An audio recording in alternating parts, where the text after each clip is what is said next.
Welcome back, my dear students. This is chapter 22, the ROI, how to calculate the ROI. And actually, the ROI and NPV, net present value, is also, there is another video for these topics.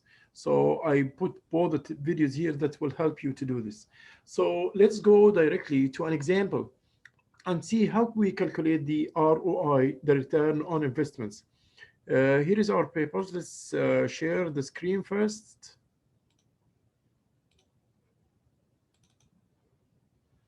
And here we go.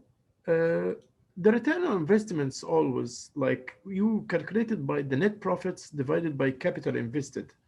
Net profits divided by the capital invested. However, each company is having its own policy in calculating the return on investments. Each company is having their own policy in this. So when we talk about the return on investments, let us take this example. Aviato Inc. has sales of 1,318,000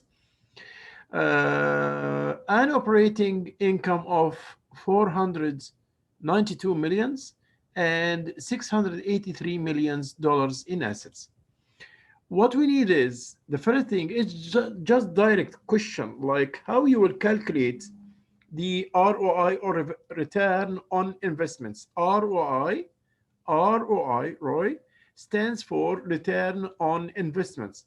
So return on investments, let us see it, will be the operating income divided by the total assets.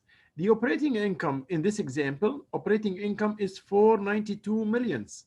That's the operating income. Divided by the total assets. The total assets are 683 millions. So it's a direct thing, direct question. So this means operating return on investments means 72%. The meaning of this that each dollar divided invested in assets will get back 72 cents. But this is operating income before the taxes. So it will get 72 cents before the tax. Again, I will say the interpretation of this result is each dollar invested in assets, either fixed assets or current assets, will generate back 72 cents. 72 cents out of this $1 invested in total assets. And this 72 cents are operating income, which means that's income before taxes. Income before taxes. We know that the operating is the income before taxes. Then we deduct the taxes. Then it will give me the net profit. So this is income before taxes. Again, return on investment will equals operating income. The operating income is here. How much is the operating income in this example? $492 divided by the assets. The assets are 683 millions. So here are the assets, 683 millions. This will give me 72%.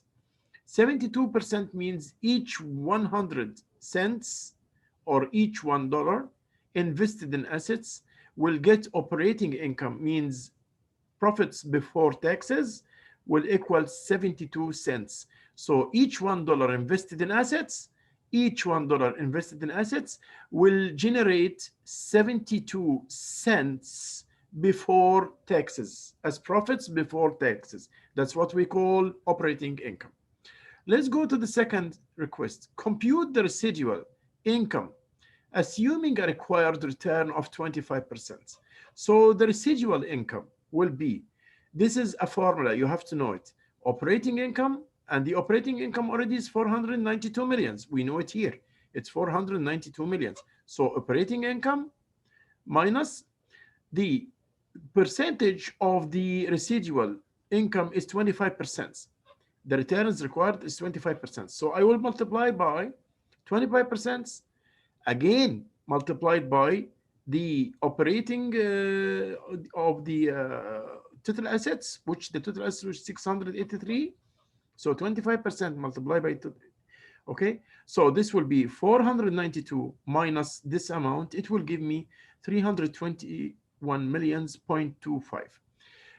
This we call it residual income. Residual income. Plus the theoretical part we will discuss in the class. I just want you to know what do we mean by return on investments, and how to compute the residual incomes. Of course, this is very important because return on investments is indicator. When you see two companies, one of them ROI is higher than the other, then those are performing well. So if you have two companies, one of those two companies return on investment 20%, and the other company return on investments ROI 10%, then the 20% performance and productivity is higher than the one of the 10%. Okay, the way they generate profits is higher than the other one. So thank you so much for listening and wish you a very good night. Bye bye.